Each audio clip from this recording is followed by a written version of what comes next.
I think the first thing to start with, now that we finally, I think, have everyone here, let's do a little roll call. And if you can give me like a year or something, that would be great. Abdullah, producer. Hey. Fire. So. Artist, singer, dancer. Dancer. Dancer first, actually. All right. Universes. Producer. Yes. Engineer. James, artist. That's me, eh? Oh my god. Canes. Do you like to go by Canes Woods or just Canes? What's your? Yeah, whichever you prefer. I'll go by both. No, you have to give me your name. I can't decide. I can't make that decision for you. He usually asks us to call him Canes Woods all the time as well. Last but not least, we have Orlando, artist, singer, rapper. Yeah, just rapper. I don't really be singing like that, you know? We have pretty much the entire rap collective here. The only exception really would be D-Lo, but these are the members of No Tourists. Ultimately, the main thing that makes you a tourist is if you just kind of like waste everyone's time around you and you're not invested in the actual art. You just like all of the glitz and glam around it. You want to like take pics on for Instagram and all that kind of stuff in the studio, but you don't actually want to like do a few more takes in the studio when you're recording. It's one of those people. Even like thinking of like how we came about, like our thing was we didn't want people who felt like tourists in our studio space. We don't want people who are just kind of here, be like dumbfounded, or people to be here for the glam of it. We kind of wanted people who were actually here to be invested in what was going on in the studio. So for us, I think that version of a tourist is a bit different than the person you would see in Dundas Square, but it's the same kind of attitude. Universes had a really like awkward studio sesh with some tourists. And shit went left, and he's like, "Yo, no tourists in the studio after this. I'm done with this." He actually put a sign on the studio door that said "No tourists." Yeah. Clout. Clout is a good way to describe it. Clout. And so do you think that's something that kind of stitches you all together? Not clout chasing, but the fact that you value and invest yourselves in the craft. Yeah, I'd say our like anti-clout chasing tendencies are probably kind of like linked us together, to be honest. That's what made everything feel like so authentic and organic. Because like we didn't intend to form a group. That just kind of happened, I think, because of like our values and the type of music that we were trying to make. Yeah. I think at the end of the day, like I've always wanted to be around people who like are trying to be like good at this shit, you know what I mean? Like, and I think like collectively everyone is just trying to be like, it's not necessarily trying to be like the best at it, you know what I mean? But it's just like we're trying to make good music and shit at the end of the day, you know, like genuinely. So I think that definitely brings us together because we all share that same goal in it. For sure. Speaking of that, I mean, does anyone else want to add anything before I continue? I think that's I'll just add one last thing. It's focusing on the craft, especially I feel like music these days. It's just like, yo, can I post a snippet on Instagram to like try to, it's like, yo, instead of posting that snippet on Instagram, you could work on that and build it up, flesh it out to a better song. And it's like really like focusing on the craft of music because people forget it's an art form. They just see it as a means to an end instead of like, that's the end. Like that's what you should be working towards. Yeah. Which is hard not to, oh, my bad, sorry. It's hard not to look at it that way nowadays, especially with like the pressure of like having to like jerk out content like every fucking week or two, you know what I'm saying? It's just like content? Continuous engagement. Having to compete with people who are literally jerking out content like out the wazoo, you know?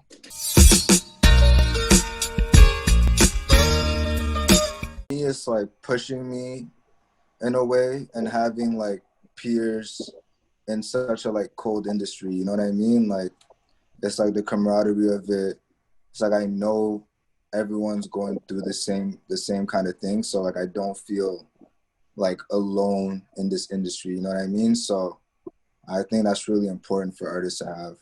I made a Justice League analogy one time when I was talking to them in a meeting. It's like Batman has his own city, Flash has his own city, Superman has his own city. But if there's a crisis big enough, you know, every now and again, everybody links up because we're all doing our own solo thing. But like we'll come together and still make music. You mentioned the industry being cold. What do you mean by that? And to just add on to that point as well,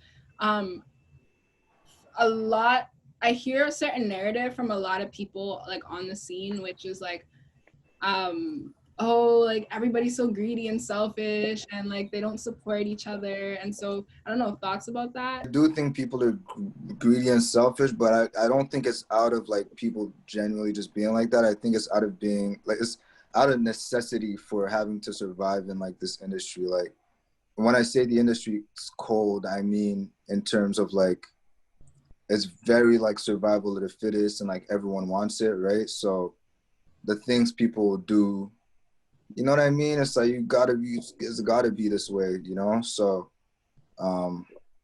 yeah, everyone's kind of like that out of necessity of like I gotta get it. So looking out for themselves, you know? So yeah. Does anyone have thoughts, comments on, I guess, the Toronto scene? And also just to clarify, we're not like bashing anyone or talking shit about the scene. It's just a real conversation about our feelings. I'm not trying to be negative, but I barely feel like we have like a scene though. There's like not really any real like machine or infrastructure that actually like tries to push stuff beyond just like a, I don't know, like Northern Bars playlist. Like it kind of just like everything's very self-contained, exists in Toronto. It's also like the same types of music, I feel, for the most part, that get kind of the same like look. So it's like it's hard without like shows and actually being able to go around. I barely see in my mind like an actual like Toronto music infrastructure for like Black music, to be honest. They're cliquey. They just care about themselves. They're just doing them in their bad mind for the most part. Like if someone else is on the come up, they won't share their music or nothing because everybody feels like someone else is gonna take their shine. But that's not the thing. Like we should all like build up each other together. But we don't really have that. Toronto and Atlanta, where like Gucci Mane brought Young Thug to the studio. Young Thug brought Lil Baby to the studio. Lil Baby's gonna bring whatever young artist he's fucking with. Yeah. And like they're building something up and like being a community. I think that's Toronto lacks that, a lot of that. And like even when you're trying to do a hip hop show, they fucking charge you out the wazoo when it comes to fucking like the security deposit. It's expensive. Like they don't like venues for Toronto artists. I mean for hip hop shows suck.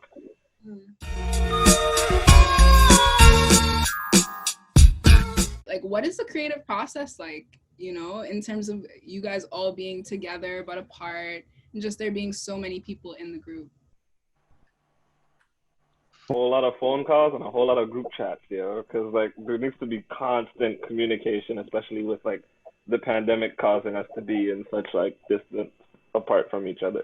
So yeah, we have to like constantly check in because like a man might work on a verse, but there's only like 3 mans in the studio. Or like the other 2 don't even know that the song was made. Like we might be like hit them with an email, be like, "Yo, can you hop on this?" Or like we're trying to shoot a video. Like what works for you? What time when are you able to come to the city or something like that? You know?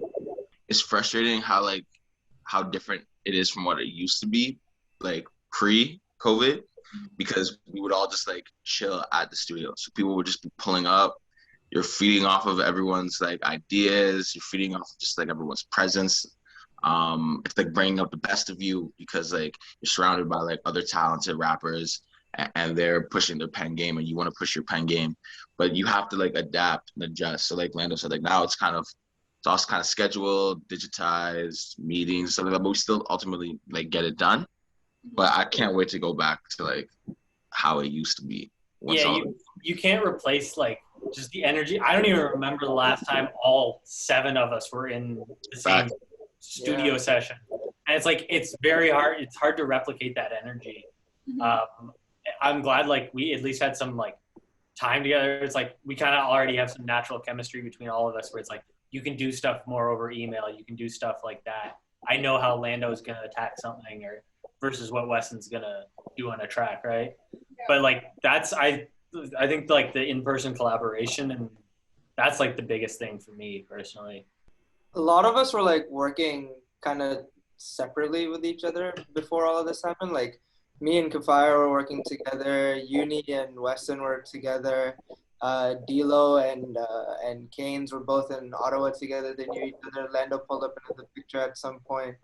But yeah, it was just kind of this cluster of all of us pulling up to the same studio spot at the same time, making music together, and then just trying our best to figure out who would get the song because there were so many people featuring on the same track at the same time. Mhm. So yeah, it was just kind of that. From there, we kind of like slowly started working together. We were just using their studio space, and then it just kind of slowly became what it is now. What are some other challenges that you've been presented with because of COVID? Staying in touch with the fans. I mean, like being kind of out and being able to like see people, being able to link people a lot easier. Like now it's definitely become a bit more of a challenge, especially because with doing things like shows, we found that the opportunities started to like evolve slightly every time. Virtual shows don't hit the same. No, they don't. Have you guys done virtual shows? We've done one, and mind you, I think we put on an incredible set, but it's just not the same watching it on your TV as Not even watching it on the TV, even performing, like it just feels. Sorry, my bad. It just feels different. Like I couldn't get into it. I was just like, yo, let's do another take. Like I can't. Like there's no energy to feed off of. Yeah. Like, Kathy can't bubble on stage either, Yeah, Kafai is notorious for bubbling on stage during a very particular song that we have in our set list. But we have to kind of go forward with that. This isn't going to be this forever, or it can't be, Especially because, and, places in the States do be wildin', but, like, there's places in the States that are already offering those opportunities. Mind you, probably not the best time to be doing so. But, it is what it is. We gotta go. Catch COVID. We gotta go open for Bow Wow in Atlanta. Oh my god. The new strain's going crazy right now, though. Apparently. Why'd you say it like a new rapper? Yo, the new strain. Yo, how they turn COVID into weed, bro? The new strain is hitting. Yo, Pink Kush COVID goes stupid. New shit's going. Kafaya, as a TikTok king, like, that's what your dubs now. But do you like clash with Kevin? I believe is the creative director. Like, do you guys work together? So thank you for my title. I greatly appreciate it. I have been talking to Kev because Kev does it's a lot for him to do like videos and worry about pretty much the entire creative brand. Yeah. So lately I have been talking with Kevin to, I guess, just assist with the content creation. For example, you guys all sleeping at the crib in different places. We love napping. We big nappers. big nappers. Clearly, nap culture. Wes was doing this right before. I was practicing, fam. Yeah. Yeah, we have some stuff planned for like the releases and stuff to engage more with the audience. It's been a rough year, so I think we're getting a slow start. It's gonna be a good build up. It's gonna be something, especially when live shows come back. Oh yeah, you get free tickets. Oh really? Okay. I'll put you on guest list. Don't worry. I probably need like 2 more because I have to bring my girls. I can't just. Say less. I'm gonna hold you to that. Yeah, don't know. All right, cool.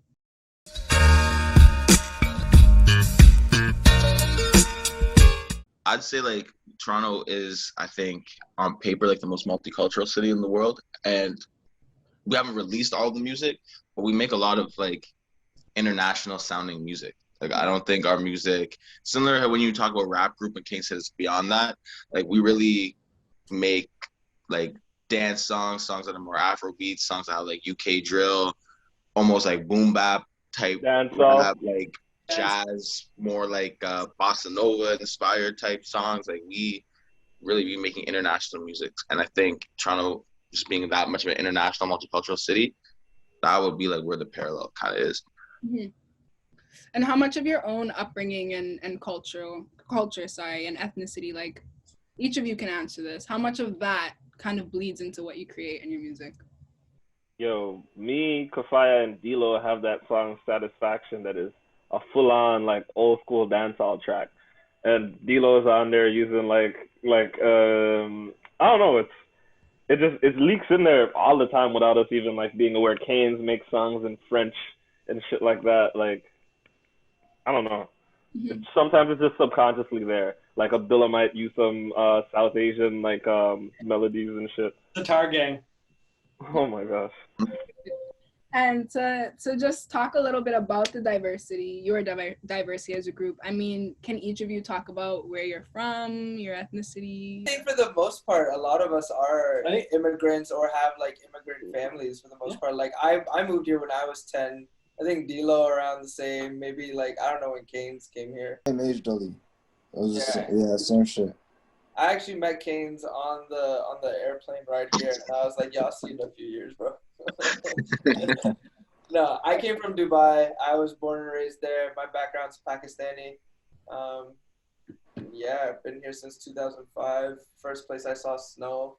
Oh shit. Scary as hell. It's not cool. Still ain't adjusted properly.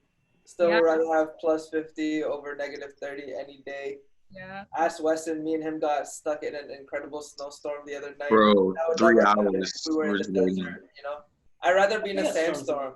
Yeah, but sandstorms start and end in 10 minutes, you know? Snowstorms start and end the next day, like. Yeah, so I was born here in Scarborough, but then when I was like 2, moved to Jamaica. And no, I was 4. Yeah, I was 4 when I moved to Jamaica, and then I went to school there till I was like 12. So I came back here in like 2005 as well. And huge culture shift. For one, like going to school without no uniform, stuff like that. Like, I don't know, I felt like when I was growing up in Jamaica, man only had two TV channels.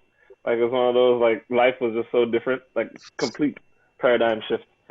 And I like it, though, because, like, I feel like there's this sense of community that I learned, and, like, from Jamaica that I don't have here. Like, I feel like you could be living in this same complex with someone for, like, 15, 16 years, like, see them every morning before they leave and not say hi to them once, or, like, not know them. Like, everybody's just on the go. Whereas in Jamaica, like, I remember, like, everybody knew everybody in our little area and shit like that. Yeah, So. it's interesting that you mentioned community, because definitely, you know, as we've talked about before, like, one of the main tenets of this whole collective is that idea of community and connection and togetherness, you know what I mean? So, yeah, I feel you. Who's next? Canes. Yeah. No, I moved here when I was 8, so it's pretty much the same thing, just like big culture shift. And like one of like the big things I remember was like bringing like different types of foods to school and shit, and then just having to like teach my rents like, yo, we eat Dunkaroos here, you know what I mean? Like, I don't want to get roasted, you know? But that was a major, like, I just remember like so we eat something called fufu with pundu. And like pundu's like it looks like spinach, you know what I mean, but like not quite. So I just remember bringing that, and like a white kid just being like, yo, what is that? And I was like, yeah, I'm not doing Ottawa's vicious, bro. They roasted you? Yo, course, my white homie would have asked me for some of my like ackee and sawfish if I brought that. Yeah, you grew up in in fucking Rexdale. You know? Who is next? Who are we missing? Calf. Yo, what's up? So I am Canadian born. I was born in Toronto. Yeah. I traveled a lot growing up. So I lived in Toronto. I lived in Barbados, Dominica, and Jamaica. And it was always like I think I was in Barbados for like 5 years, Dominica, maybe 3 years, Jamaica, and Canada is almost 50-50 with like the rest of my lifetime. So I did schooling out there and down here, and it has definitely shaped the person that I am. The same way how Lando said with greeting people and kind of getting to know people on a That's, let's say, closer basis, just out of respect. Like, you can't walk down the street and not say good afternoon to the old lady walking past you, or else she's gonna cuss you out, you know? So it's like just a level of like respecting like your elders and such. But yeah, I grew up on like reggae and dancehall, so you know I'd be saying some nasty things in my lyrics. Nasty boy. Wicked. That you are like Tony. Dirty boy, kafaya. Who's next? I think it's me, right? Yeah. Yeah, Canadian born as well. I actually was born in Guelph, so I was born like suburbia. My ethnicity though is Jamaican, so both my parents are Jamaican. My dad was born in England, but still is ethnically like Jamaican as well. So like even growing up, it was always just like old reggae that was played, like that and soul. They put me in music lessons from like a very, very young age. So like just doing music and stuff like that has always been like an integral aspect of like my upbringing and stuff, whether that was like piano recitals and all that other kind of stuff. So I think how it's informed like or shaped my being, I would say my situations are more similar to like probably like Kane's in that sense. Like if you are predominantly Black and you grow up in like a non-predominantly Black area, like you're kind of quick to want to assimilate and not feel othered. So like you're not gonna like I didn't bring ackee and saltfish to school, but I would eat that here. When I go to school, I'm like, yo, give me a bologna sandwich, please. Like I don't want nobody. Yeah, like, I don't want no well, yo, what's that? What is that? Like, what are you eating? Like I don't want none of that because it kind of makes you insecure in that sense. I feel like from what I've like talked to, when people are like Black but in predominantly like white spaces growing up, you have like an awakening in your like late teens to like early 20s. I think we finally kind of like reconcile like your identity and like recognize like who you actually are, and you're no longer kind of just trying to like hide and navigate. At least that's my experience. Just to bring it back to like the music and performing aspect, again, that probably ties into why you do what you do so well, right? Like, I'm assuming, well, not assuming, but I'm paraphrasing, and if I'm wrong, correct me, but it's like you've kind of had to come to terms with your identity and find your confidence in it after all of those experiences in a way. Facts, yeah. No, for sure. Cool. All right. Did we get everyone? Yeah, I'll just say mine quick. I'm white. That's it. Shit, university. I'm just white. I was born in Canada. I was born in Kitchener, technically. To go back to your diversity and just, I guess, finish it off, how do you think it's presented challenges, but also potentially been a strength for you? And this is open to anyone. I think one challenge that may come up would be like sometimes if we just fully dive into a certain like cultural influence, a song may come out as being like, or it could be perceived as niche, but it's one of those where I think that's, for some, they might see it as, oh, how do we market this? How do we manage this? For us, it could be a strength because like, who the fuck's making something like this? Who do like something like this? Like Dumbo, for example. It's like, we just like delved into that UK vibe and we're like, we made it our own thing. I mean, where can people listen to your music now? Like SoundCloud, I know you're on Everywhere. Everywhere that you can listen to music, and on different platforms we have different types of music available. So some things that are on Spotify may not be on Bandcamp. Some things that are on Bandcamp may not be on SoundCloud.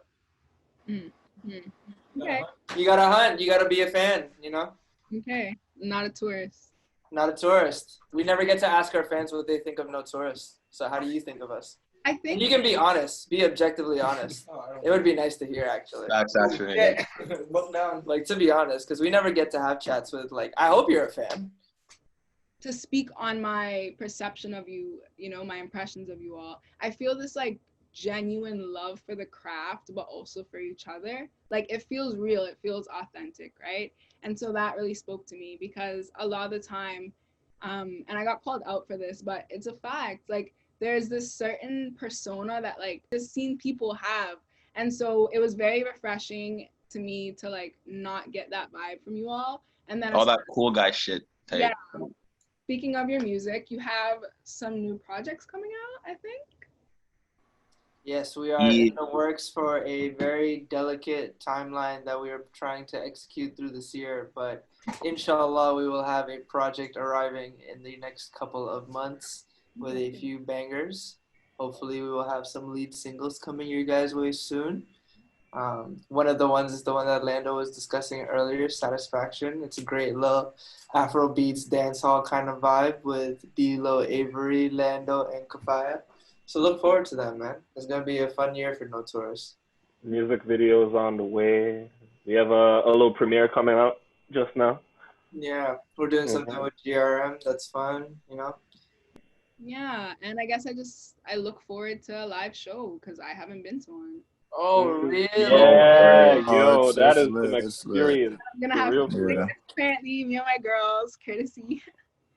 So, yeah, that's Kafaya, that'll come out of your my term is Abdullah who said that. No, I didn't say nothing, bro. I don't know. I ain't out here. Well, it's recorded, so I'm Desi, bro. We don't give nothing up for free, man. Thank you everyone so much for being here and for just being honest and transparent and being yourselves with answering my questions. All right? Cool.